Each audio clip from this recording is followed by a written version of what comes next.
안녕하세요. 공인중개사 전주 부동산 닥터입니다. 토지의 가치를 분석할 때 주변 환경, 도로 요건 등 입지적인 요인을 살펴보아야 하는 것은 맞습니다. 그런데 전국에는 토지의 가치는 당해 토지의 어떠한 용도의 건축물을 어느 정도 규모로 건축할 수 있느냐로 귀결됩니다. 왜냐하면 그 토지에 건물을 건축해서 활용을 하든 다른 방식으로 활용을 하든 결국은 그 토지를 통해 얻을 수 있는 수익의 총합이 그 토지의 가치이기 때문입니다. 농지도 마찬가지입니다. 영농을 통해 수익을 얻기도 하지만 영농 수익보다 농지 외 다른 용도로 전용을 해서 더 큰 수익을 창출하기도 합니다. 그런데 모든 농지가 농지 외 다른 목적으로 전용이 가능한 것은 아닙니다. 이번 영상은 농지를 농지 이외의 용도로 전용할 때 기본적으로 알아야 할 내용과 농지법의 용도지역별 행위 제한은 무엇이고 모든 토지를 분석할 때 기본적으로 적용되는 국토계획 및 이용에 관한 법률의 용도지역별 건축행위 제한의 기본 얼개까지 짚어보도록 하겠습니다. 사실 이 부분을 간과해서 농지 투자에 발목을 잡히거나 중개실무에서 종종 중개 사고가 발생하게 되는 것입니다.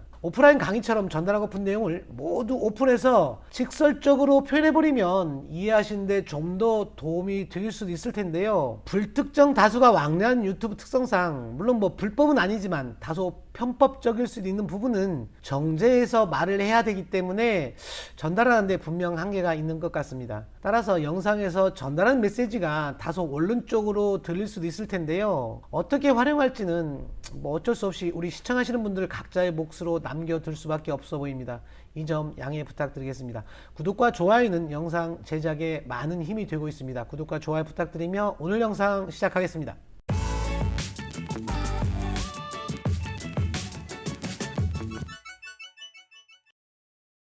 개업공인중개사 입장에서 농지의 전용 부분을 알아야 하는 이유는 중개실무상 농지를 매수해서 영농에 이용하는 경우보다는 농지 이외의 타용도로 전용하거나 투자 목적의 수요가 더 많기 때문입니다.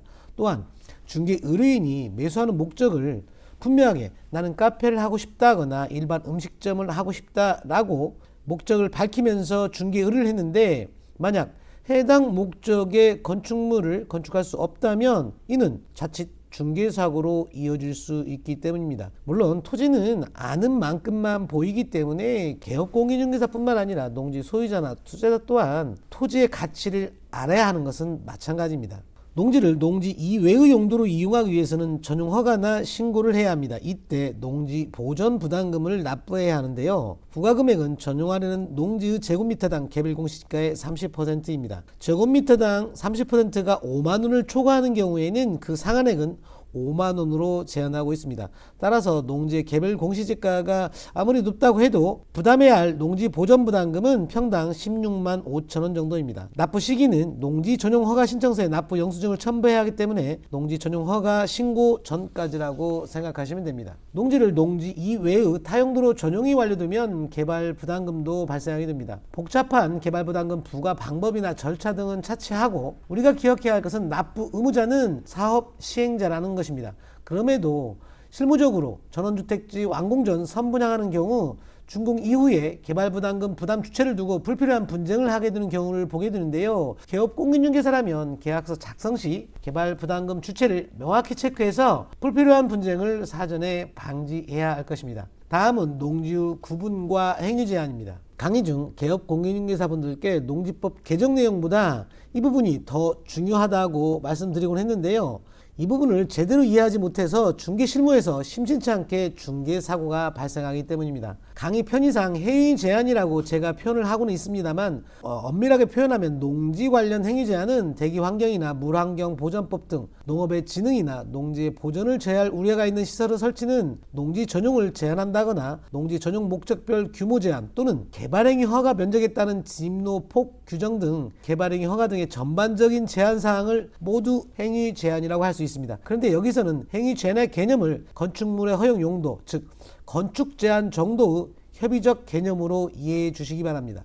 토지의 일반적인 건축 제한의 체계를 보면 대한민국의 모든 토지는 국토계획 및 이용에 관한 법률에 따른 21개 용도지역으로 지정되어 있습니다. 예를 들어 주거, 상업, 공업, 녹지지역의 도시지역과 관리, 농림, 자연환경 보전지역으로 4개로 크게 분류 각 용도지역을 세분하게 되면 21개 용도지역으로 지정된다는 것입니다. 이처럼 21개 용도지역별로 건축물의 허용 용도와 건폐율, 용적률, 층수 등 규모 제한을 달리 정해두고 있습니다. 국토계획법의 21개 용도지역의 기본 베이스에 농지법의 용도지역이 지정되면 농지법의 행위 제한을 추가로 받게 된다는 것입니다. 정리하면 국토계획법에서 1차적으로 용도지역별 행위 제한을 하고 이와는 별개로 농지법에 농업진흥지역으로 지정이 되면 농지법에서 2차적인 행위 제한이 추가된다 정도로 이해하시면 됩니다. 농지법의 농지는 농업진흥지역 농지와 농업진흥지역 외 농지로 구분합니다. 농지법의 추가적인 건축 제한을 받는 지역은 바로 농업진흥지역인데요.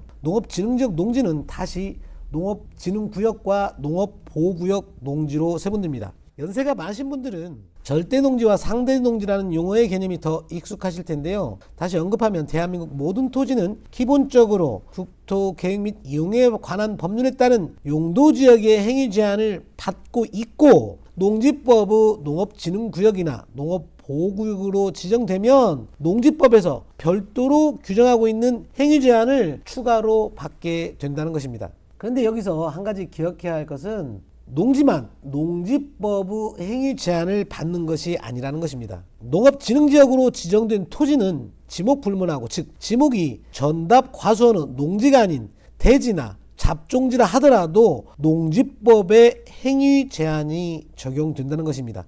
농지 전용이나 개발행위 허가 등 세부 기준을 모두 알고 중개할 수 있다면 좋겠지만 사실 이는 물리적으로도 불가능할 뿐만 아니라 개발행위에는 재량 행위가 포함되어 있기 때문에 어느 누구도 이분법적으로 100% 장담할 수는 없습니다. 물론 모든 농지거래가 이렇게 복잡한 것은 아닙니다. 가끔 애매모호한 경우가 발생하는데요. 이럴 경우에는 토목측량 설계 전문가들도 각기 판단 기준이 다르기 때문에 일단 해당 관청에 인허가 접수 후 보완하고 수정해 나가는 경우도 있습니다.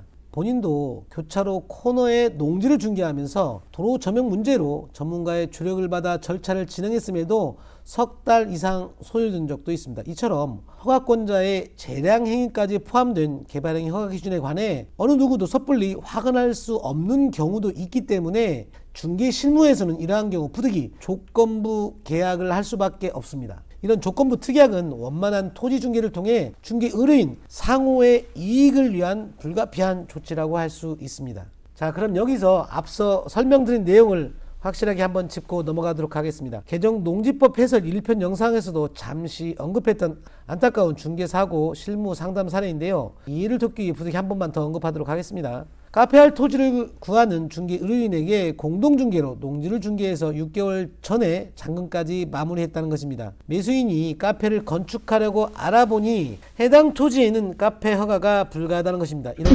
어떻게 해야 하는지에 대한 상담이었는데요. 해당 토지의 용도지역을 물어보니 생산녹지, 다른 법령에 따른 지역 지구 등을 물어보니 농지법의 농업진흥구역이라는 것입니다. 앞서 농업진흥지역은 농업진흥구역과 농업보호구역으로 나눠지고 농업진흥지역에는 행위제한이 따른다고 했습니다. 이럴 경우에는 국토법의 행위제한과 농지법의 행위제한을 모두 적용받기 때문에 카페가 불어드는 것입니다. 왜냐하면 국토계획 및 이용에 관한 법률 생산 녹지지역에서 카페가 허용된다 하더라도 농지법에서는 농업진흥구역에서 카페를 허용하지 않기 때문입니다. 이처럼 중개 의뢰인의 활용 목적 건축물 자체가 불어드는 것은 명백한 중개사고이기 때문에 개업공인중개사는 국토계획법의 용도지역 지구별 건축물의 허용 용도 제한과 농지법의 제한은 무엇인지, 다시 개발행위 허가 세부 기준은 변론으로 하더라도 토지 용도지역 지구별 행위 제한과 농지법의